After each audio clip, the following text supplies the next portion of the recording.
self-attribution is capable to track word of mouth, to track upper funnel content, something that multi-touch attribution or MMM cannot specifically do in long sales cycles. And so I would, and I can give an example. I would like to give an example, and then we can start to talk about MTA. So I work with a very big e-com company at the moment. It's a $500 million revenue, and so we did a test with one of the best e-com MTA available on the market, and they said that 1% of the revenue was attributed to Meta, but when you look at self-attribution, 30% of the revenue was attributed to Meta. And so that's why having self-attribution in place is so important.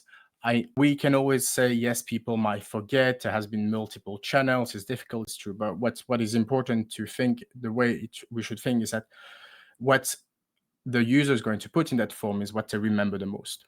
So it was maybe not the first one, but it was what the people remember the most. And it's a very good way also to control the other models, because imagine, and I know a lot of companies which just use MTA. So imagine you just use it. If that company just used MTA and didn't have self-attribution, we wouldn't flag that, and it would have they would have wasted lost opportunity revenue of like more than tens of millions of dollars every year. And that little self-attribution form save tens of millions of dollars every year. So definitely, I would warmly recommend anybody to put it in place.